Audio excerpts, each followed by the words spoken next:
Assalamualaikum warahmatullahi wabarakatuh. Izin Pak, Salam. saya lepas masker Pak. Masker ya. Siap Pak. Baik. Ya para mitra sinergi, hari ini saya berkesempatan melaksanakan podcast bareng Pak Kadis Disnaker, di mana lebih berwenang untuk mengatur hal-hal teknis terkait dengan ketenaga kerjaan di Kota Cimahi ya Pak ya. Itu Bapak Yanwar Taufik, Bapak Yanwar Taufik selaku Pak Kadis Disnaker Kota Cimahi. Nah, sebelum kita masuk ke topik perbincangan ringan, diskusi biasa, santai, tapi serius ya Pak ya? Santai.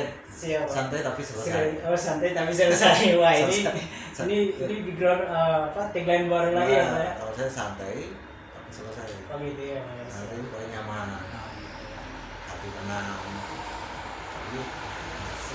Nah mungkin sebelum kita masuk ke topik perbincangan, saya pengen gimana kita akan mengupas hal-hal terkait dengan progres dan kinerja Disnaker sendiri, serta mungkin ada himbauan-himbauan dan win-win solution bagi para pencari pekerja di Kota Cimahi. Mungkin akan lebih baik Bapak memperkenalkan diri dulu buat rekan-rekan mitra sinergis kita. Besar kesaran. Baik. Assalamualaikum warahmatullahi wabarakatuh. Selamat pagi ya. Pagi Pak. Mitra sinergi. Alhamdulillah saat ini kita dalam keadaan sehat ya. Mudah-mudahan semuanya juga tetap sehat terus. Walaupun pandemi masih ada, tapi kita tetap waspada. Ini dengan menjalankan podcast tadi. Nama saya Yanwar Taufik, saya Kepala Dinas Tenaga Kerja Kota Cimahi. Sejak bulan September tahun 2020. Berarti baru beberapa bulan. Ada berarti 16 bulan lah ya. 16 bulan ya Pak ya. Ya, 2022. Alhamdulillah saya di Dinas Tenaga Kerja itu juga bukan yang pertama kali, karena sebelumnya juga saya pernah di dinas ini. Walaupun pada saat itu kepala bidang dan sekretaris. Siap Pak. Begitu. Dan tadi sekilas ya Pak ya, kita mengenal jenjang proses dari mulai tahap awal sampai hari ini, kembali lagi ke Disnaker Kota Cimahi. Ya. Sebagai kepala dinas ya Pak ya, di mana lebih bertanggung jawab penuh terhadap kinerja dan progres daripada Disnaker ini sendiri. Nah, ini kita mitra sinergi ini juga pengen tahu ya Pak ya, karena persoalan Disnaker ini kalau mau dibilang adalah instansi teknis yang dimana turut serta dalam mengatasi persoalan pengangguran di tingkat kabupaten kota. Ya. Nah, untuk Cimahi sendiri seperti apa Pak? Baik. Jadi Dinas Tenaga Kerja ini tugas dan fungsinya adalah membantu ya sebagian tugas wali kota, khususnya di bidang ketenaga kerjaan.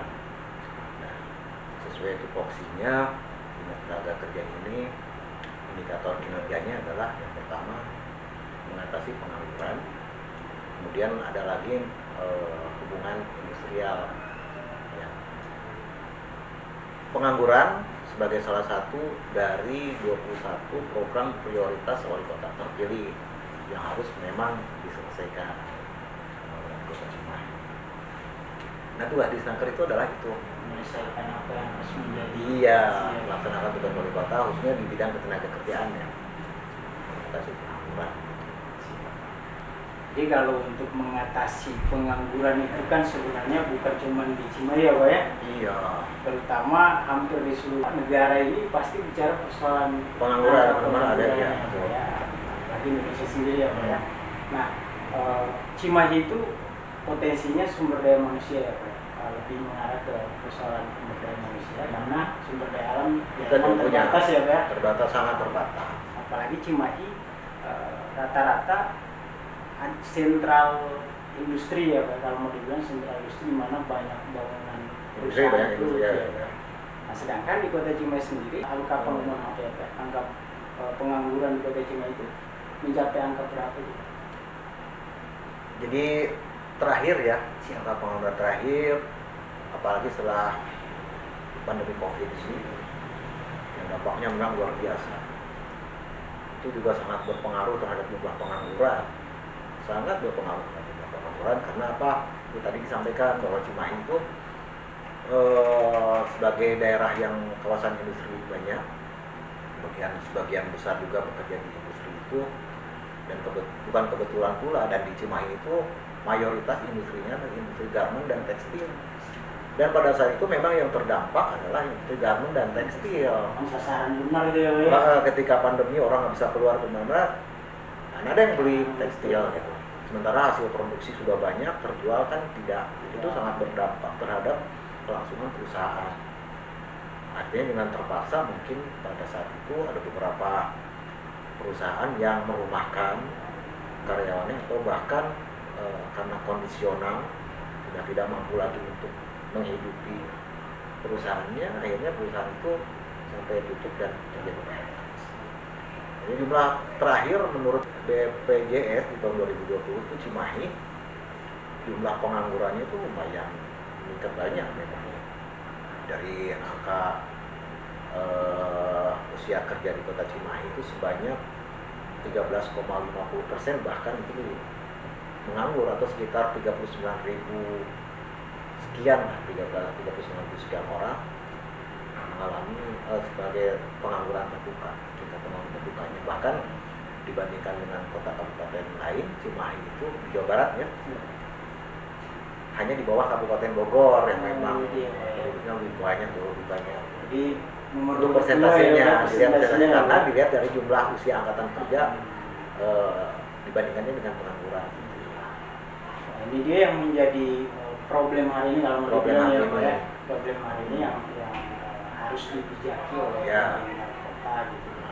Nah, mungkin ada langkah-langkah taktis untuk karena hari ini kan udah mulai tahapan pemulihan ya. Dari sakit yang berkepanjangan ini ya Pak ya. Jadi kita juga berharap mudah-mudahan dengan melandainya pandemi ya, walaupun kita tetap harus waspada, perusahaan bisa bangkit lagi, industri bangkit lagi, sehingga perusahaan menjadi sehat, para pekerjanya pun juga nanti bekerja kembali. Dan alhamdulillah memang ada penurunan yang cukup lumayan lah, sekitar 1.000 orangan lah yang tadinya jumlah pengangguran itu jadi berkurang. Ini udah mulai Dan mudah-mudahan mungkin kalau di BPS itu menghitung lagi, mudah-mudahan nanti kalau rilis yang terakhir lebih jauh berkurang lagi, karena memang di samping para pekerja yang tadinya tidak bekerja menjadi bekerja, juga ada UMKM itu yang mulai tumbuh, itu bangkit. Bahkan menurut catatan terakhir dari informasi dari Disdam Koperlin itu sekitar ada 43.000 UMKM yang tumbuh. Ya, kalau kita hitung berarti kan dengan adanya UMKM itu kan menyerap juga tenaga kerjanya, sehingga stabilitas ekonomi itu terjangkau juga. Mudah-mudahan meningkat baik. Terlepas daripada angka pengangguran yang lumayan signifikan ya Pak ya, lumayan signifikan, dan hari ini sudah mulai tahapan pengatasian gitu ya Pak ya, sehingga tadi angka 1.000 tadi alhamdulillah udah mulai ternormalisir ya Pak ya. Nah Pak, untuk semenjak pasca Covid sampai saat ini, apakah ada pengaduan para buruh yang masuk ke Disnaker terkait dengan sistem jam kerja gitu ya Pak ya, upah yang tidak sesuai dengan jam kerja nggak gitu? Kalau pengaduan antara buruh dan ke perusahaan melalui kita itu memang ada juga, selalu ada itu, karena ketidakpuasan dari pihak pekerja ya atas kebijakan perusahaan. Nah, ketika mereka di party tidak selesai, itu biasanya karena memang tupoksi kami juga untuk menyelesaikan, jadi triparti, mediator ya Pak. Jadi mediator, kita mediasi, sehingga dengan musyawarah, sehingga akhirnya memperoleh suatu hasil atau keputusan yang win-win solution lah, yang akhirnya satu sama lain saling memahami karena kondisional dan berpikir lebih rasional dan lebih panjang. Ya alhamdulillah selama ini kita bisa menyelesaikan. Jadi nggak ada yang berkepanjangan gitu ya, Ya. Pak, ya, dapat dimediasi melalui BIPAD. Ya, kalaupun ada satu dua yang memang berlanjut sampai ke PHI, hanya kadang kita selalu memberikan saran sebaiknya kita rundingkan, kita musyawarahkan, yang lebih baik daripada melalui pengadilan. Itu untuk pertama waktunya panjang, kemudian juga mungkin ada beberapa bukan kerugian, beberapa hal yang harus kita tanggung juga, menguras tenaga, pikiran dan sebagainya. Apakah nggak lebih baik kita musyawarah saja? Terakhir di Soko Lancar karena terdampak pandemi, dengan terpaksa harus menutup pabrik, ya, masih para pekerjanya bukan menutup, ya, beberapa orang terpaksa harus di PHK. Dinilai pesangonnya. Kalau kita berbicara saklek, memang berat kondisi perusahaan pada saat itu dalam kondisi ngap-ngap, ya. Semua ya, Pak. Akhirnya kita berikan pemahaman baik dengan serikat pekerjanya, PUK-nya. Akhirnya alhamdulillah kita bantu menyelesaikan. Di sini juga diselesaikan dengan musyawarah yang ditawarkan oleh perusahaan terhadap pekerjanya, akhirnya bisa diterima. Alhamdulillah selesai dan mereka puas semuanya. Kebetulan juga terbantu oleh BPJS Ketenagakerjaan, jadi mereka dapat dari BPJS juga. Jadi minimal meminimalisir dan tidak harus berdampak jangka panjang. Ya, alhamdulillah itu setiap perusahaan itu pekerjaannya sudah dilindungi dengan asuransi semacam BPJS Ketenagakerjaan. Lumayan, sangat terbantu sesuai dengan masa kerja. Nah itu terkait seperti yang tadi persoalan yang diperhadapkan sama guru. Ya. Karena kebanyakan guru ini kan bingung gitu ya, Pak, ya, masih bingung. Ini mungkin ketika ada masalah yang diperhadapkan di perusahaan, mereka bingung mau kemana gitu ya, Pak, ya. Jalan salah satunya ujung-ujungnya harus aksi aja gitu ya, Pak, ya, aksi aja dan lain sebagainya. Nah mungkin ada langkah-langkah untuk bisa persuasif antara guru dengan perusahaan, mungkin melaporkan langsung ke Disnaker. Ya, biasanya begitu. Ya. Ketika di bipartit, ibaratnya ada perusahaan dan buruh tidak selesai, biasanya bukan suka, dan mereka pasti ke sini untuk dimediasi. Di sini diupayakan bagaimana caranya supaya ini masalah selesai. Tentunya hasilnya win-win solution.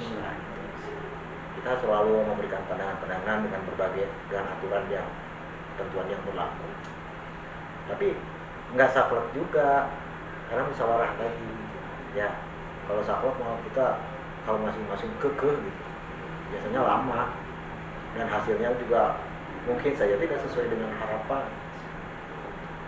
Nah, inilah beberapa hal yang harus diperhatikan ya, Pak, yang disampaikan tadi, bahwasanya ketika ada gejolak atau perselisihan yang terjadi di perusahaan, minimal langkah mediasi bipartit itu adalah langkah yang paling baik untuk mengimbangi ya, Pak, ya. Minimal nanti dari kita akan keluar anjuran setelah hasil musyawarah tadi dengan berbagai pertimbangan dan aturan. Nanti kita menganjurkan ke pihak perusahaan sebaiknya begini. Kalaupun misalnya anjurannya terlalu berat, kita musyawarahkan lagi kedua belah pihak sehingga satu sama lain saling memahami. Itu intinya. Dengan musyawarah semuanya juga insya Allah. Ya. Jadi silaturahmi, musyawarah, ada kesepakatan gitu ya, siap. Ya siap. Pernah nggak, Pak, ini saya pengen gali-gali dikit ya, Pak, ya, mohon izin ya, Pak, ya. Mungkin selama di Kadis Disnaker, ketika terjadinya problem-problem seperti tadi antara guru dan pihak perusahaan, ada nggak perusahaan yang nakal gitu, atau yang susah diarahin gitu? Kalau suka ada aja, tapi juga kita kasih pemahaman kita dengan cara persuasif. Kalau sampai ke tingkat teguran keras itu pernah nggak tuh? Kalau sampai teguran keras tidak, karena dengan musyawarah itu biasanya bisa lah dengan masing-masing saling mengungkapkan dan terbuka. Kita juga selalu berusaha selalu tetap di tengah-tengah. Kita nggak mau berpihak benar, tapi penting win-win solution gitu. Ya kalaupun misalnya tidak ada tidak ada keputusan, ya dengan terpaksa akhirnya disarankan ya ke pengadilan industrial, nanti itu yang memutuskan. Hanya kita selalu memberikan pendanaan, kalau melalui itu akan lebih lama lagi dan hasilnya belum tentu memuaskan kedua-duanya, pasti ada yang kalah dan menang. Nah itu enggak harapkan penerapan kita gitu. Jadi minimal dalam perselisihan itu tidak harus mencari menang dan kalah ya, tapi penting dua-duanya tadi ya, saling memahami aja. Ya alhamdulillah selama di Disnaker nggak pernah ada perusahaan yang sampai sebandel-bandelnya gitu ya Pak ya. Semuanya bisa dia kooperatif gitu ya, bisa diajak ngobrol untuk menyelesaikan sebuah problem. Nah Pak, karena hari ini proses pemulihan perekonomian dan para pencari pekerja juga mengharapkan bisa bekerja secepatnya gitu ya. Mungkin ada layanan khusus yang disediakan oleh Disnaker untuk para pencari pekerja sehingga tidak mungkin melalui aplikasi gitu ya, kerjasama Disnaker dengan membuka loker itu ada nggak aplikasi khusus gitu? Aplikasi khusus ya, kita sedang mengembangkan sistem informasi data ketenaga kerjaan dan pelatihan yang terintegrasi, kalau singkat SIDAKEP 3 ya. SIDAKEP 3 ini adalah pengembangan dari aplikasi sebelumnya. Di kita pernah ada SIL5 yang itu mengintegrasikan atau menginteraksikan antara 5 pilar pekerja, calon atau pencari kerja, pemberi kerja atau perusahaan, ada akademisi, kemudian ada BKK dan lembaga pelatihan. Nah, ada 5 pilar ini dengan SIDAKEP ini lebih dikembangkan lagi. Kita tadinya hanya di wilayah Kota Cimahi, di SIDAKEP ini untuk Cimahi dan luar Cimahi. Ya, baik. Jadi jaringannya udah mulai meluas. Ya, jadi kita berintegrasi dengan aplikasi yang ada di provinsi Jabar Jawara, kemudian dengan sistem ketenaga kerjaan di kementerian. Nah di situ, jadi di SIDAKEP ini nanti si para pencari kerja itu akan mudah dia memasukkan kurikulum vitae-nya dia melalui pendaftaran angka 1, jadi nanti dia di input dan sudah masuk sebagai daftar pencari kerja yang ada di aplikasi itu, baik nama, jenis kelamin, pendidikan dan kompetensinya. Nanti dipisahkan, misalnya dia mempunyai kompetensi bahasa spesifikasi bidang ya Pak ya, menjahit, kemudian atau yang lainnya lah, memasak gitu ya. Nanti ketika perusahaan ini kan udah terintegrasi gitu ya, si perusahaan juga bisa mengakses, bisa memanfaatkan SIDAKEP ini karena data perusahaan pun dengan lowongan pekerjaannya juga ada di situ. Pekerja bisa milih, begitu klik cari lowongan pekerjaan, ada beberapa lowongan pekerjaan. Nah si kadang-kadang perusahaan juga bisa melihat dia butuh tenaga penjahit, cari aja di info pencari pekerja, ada lowongan penjahit misalnya dengan kompetensinya seperti ini, dengan bertobat tinggal dipanggil. Gitu ya Pak. Jadi mempermudah ya Pak ya. Nah ini yang paling penting buat para mitra sinergi khususnya di Cimahi ya Pak ya, yang hari ini lagi sibuk, lagi pengen kerja, lagi nyari kerja gitu ya Pak. Karena kalau kita mantau di medsos, media sosial, Facebook, WhatsApp, YouTube yang lain gitu ya Pak, banyak yang selalu bingung nyari kerja ini. Nah kalau situs ini hadir itu untuk yang cari kerja, sekarang dia butuh meningkatkan keterampilannya. Nah di SIDAKEP ini juga nanti ada lembaga-lembaga pelatihan yang menyediakan pelatihan dari mulai taktis, peningkatan kompetensi diri pribadi, keahlian di bidang tertentu. Ada informasi tentang pelatihan juga, sehingga si orang yang butuh untuk meningkatkan kompetensinya nanti lihat, oh pelatihan apa, insya Allah ada di SIDAKEP ini. Dan SIDAKEP ini di tahun 2022 nanti akan dikembangkan menjadi sebuah aplikasi yang mobile. Jadi kita lihat di Android atau di handphone juga bisa melalui Play Store. Mencegah peluang-peluang yang negatif ya Pak, karena kebanyakan orang nyari kerja di medsos ini kan ada yang ketipu segala macam. Ya, nanti melalui website yang ada di kita aja. Siap Pak. Pokoknya asal datang sini pasti dapat penjelasan tentang gitu ya Pak. Jadi untuk lebih jelasnya bisa langsung ke Disnaker Kota Cimahi gitu ya Pak. Daftar sebagai calon pencari tenaga kerja, nanti datanya akan Input langsung di situ ya Pak ya. sebagai pencari kerja dari Kota Cimahi. Dan si pekerja ini bisa cari pekerjaan nggak hanya di Kota Cimahi, karena kan udah terintegrasi dengan luar Kota Cimahi gitu. Asal dia minat kemana. Ternyata yang barusan disampaikan ya Pak ya. Iya. Apakah udah di launching apa dalam proses? Kalau di lagi dalam proses penyempurnaan mungkin ya, sebentar lagi kita akan sampaikan juga. Kalau websitenya udah, tapi untuk ke mobile lagi tahun ini nih lebih mudah. Nanti kita lengkap, mungkin nanti akan saya undang lagi sini. Siap Pak. Nah ini lebih keren ini ya Pak ya, karena sampai sekarang kan masih banyak yang bingung, aduh nyari kerja kemana Betul. gitu ya. Nah untuk integrasi ini di Jawa Barat baru Cimahi mungkin dengan Jawa Barat yang sudah terintegrasi. Menurut keterangan kepala dinasnya loh. Siap. Alhamdulillah hari ini Disnaker Kota Cimahi telah membuat sebuah aplikasi khusus yang barusan disampaikan oleh Pak Adi sendiri yang sudah terintegrasi dan sedang disempurnakan lebih disempurnakan lagi untuk memudahkan jangkauan para pencari kerja dan meningkatkan potensi serta buat perusahaan sendiri juga gitu ya Pak. Jadi nggak butuh harus nampak lamaran gitu ya Pak ya, memampang iklan di pintu-pintu perusahaan gitu. Jadi udah efisien kan? Gitu ya. Apalagi zaman sekarang ya Pak ya, gadget itu lebih dominan gitu ya Pak. Orang rata-rata megang. Makanya nanti aplikasinya si dapat ini nanti insya Allah mudah-mudahan, bukan mudah-mudahan, insya Allah ada nanti bisa di download melalui Play Store si Dakep.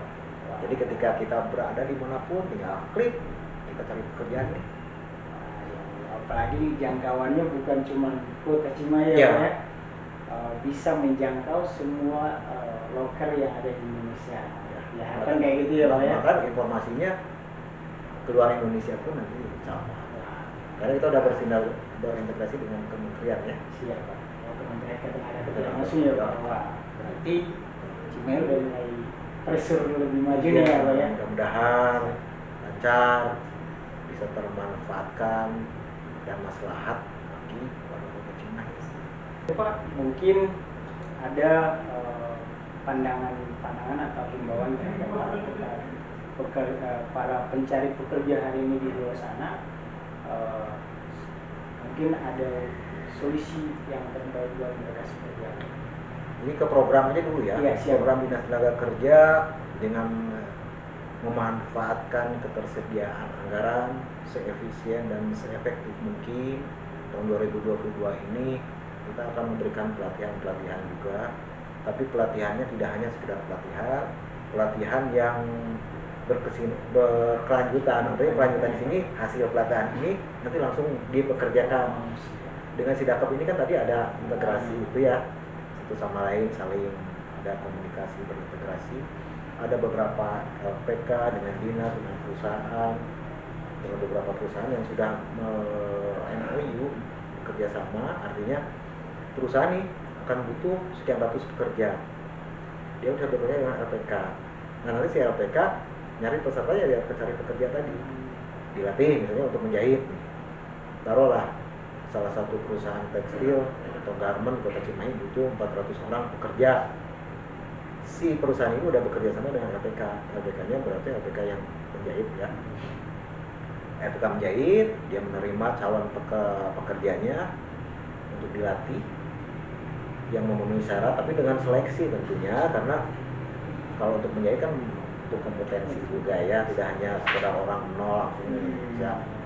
Dengan seleksi, terseleksi, dilatih, dan setelah selesai dimagangkan dan langsung bekerja. Benar-benar peningkatan soft skill ya kan? Iya, dengan anggaran yang tersedia itu dimaksimalkan, ada hasilnya gitu.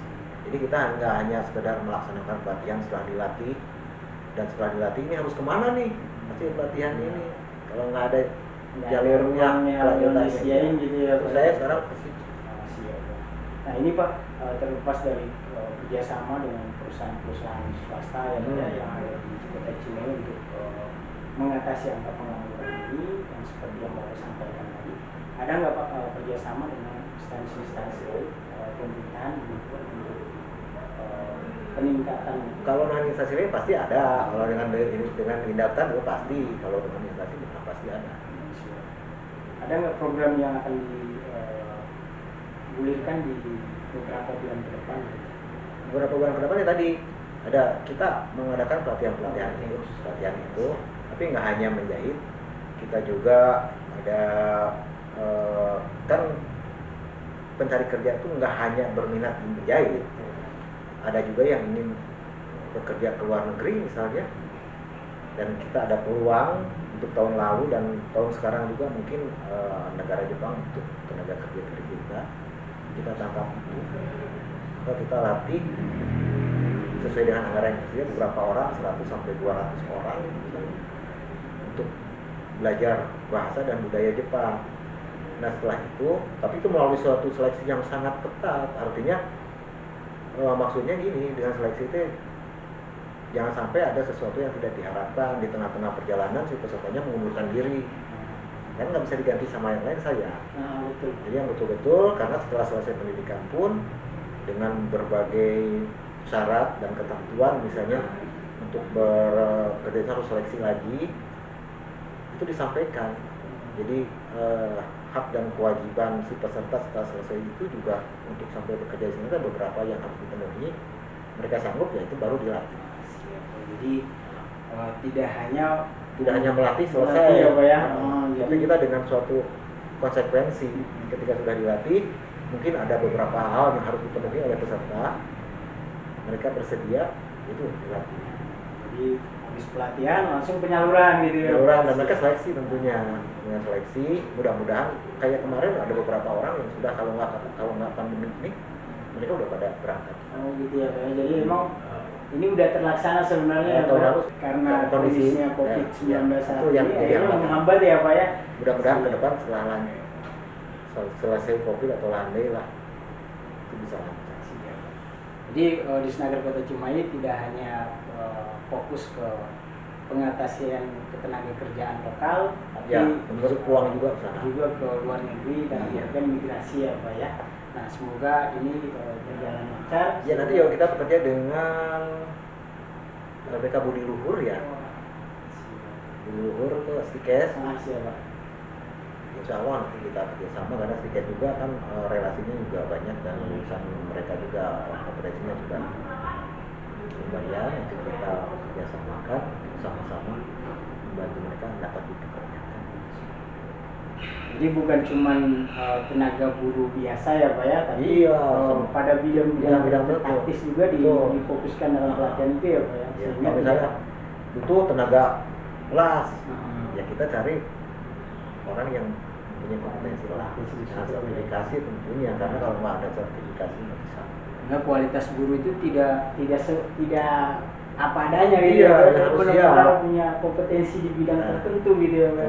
Wah, jadi itu tugas kami dia itu. Iya, Pak. Jadi kualitas sumber daya manusia itu harus lebih diutamakan. Cimahi kan nggak punya sumber daya alam. Wah, ya apa yang barusan disampaikan dari tadi, kita diskusi sejenak ya, Pak. Diskusi biasa, santai tapi tuntas ya, Pak. Gitu ya. Santai, selesai. Kalau santai tapi selesai gitu. Kalau prinsipnya santai aja, selesai. Yang penting selesai ya, Pak. Daripada tegang, gitu ya, Pak. target tercapai. Aman damai. Iya, Pak, siap. Bahagia itu artinya hati yang nyaman, tidak tertekan, tapi selesai. Siap. Jadi harus selesai ya, Pak ya. Jadi selesai. Siap, Pak, siap. Oke, demikian. Semoga podcast hari ini bermanfaat buat para mitra sinergi yang di Kota Cimahi, untuk bisa mengetahui apa yang hari ini diprogreskan oleh Dinas Ketenagakerjaan Kota Cimahi Snaker ini sendiri. Nah, sehingga para mitra sinergi tidak kebingungan dalam mencari pekerja dengan beberapa program yang hari ini sedang dipresur oleh Snaker Kota Cimahi. Demikian, mungkin ada pesan-pesan terakhir ya. Segmen terakhir. Jadi kepada warga Kota Cimahi, khususnya para pencari kerja, jangan sungkan-sungkan untuk datang ke Dinas Tenaga Kerja untuk memperoleh informasi sebanyak-banyaknya tentang lowongan pekerjaan ataupun data-data ketenagakerjaan lainnya, terutama nanti dalam memahami aplikasi kami yang sudah tadi, bagaimana cara memanfaatkannya, apa yang tersedia di situ. maka silakan saja datang ke kantor kami. Tenaga kerjanya. Ya, jadi para mitra Disnaker Kota Cimahi selalu terbuka buat siapapun yang ada di Kota Cimahi. Untuk para pencari pekerja bisa langsung ngobrol di Disnaker Kota Cimahi. Mungkin untuk selanjutnya tunggu tayangan podcast berikutnya ya Pak ya, dalam launching aplikasi yang akan di-launching oleh Disnaker Kota yang Cimahi. mobile. Wah, ini lebih keren ya Pak ya. Jadi nggak usah kemana-mana lagi nih, di rumah mana aja. bisa. Iya Pak. Jadi di rumah kompetensi diri itu harus lebih ditingkatkan ya Pak ya. Intinya mah. Siap Pak. Demikian podcast hari ini. Bareng saya Asna Bupati dengan kru Dadan Kurnian bersama Pak Kadis Januar Taufik, Kepala Dinas Ketenagakerjaan Kota Cimahi. Demikian, bila taufiq wal hidayah. Wassalamualaikum warahmatullahi wabarakatuh. Waalaikumsalam.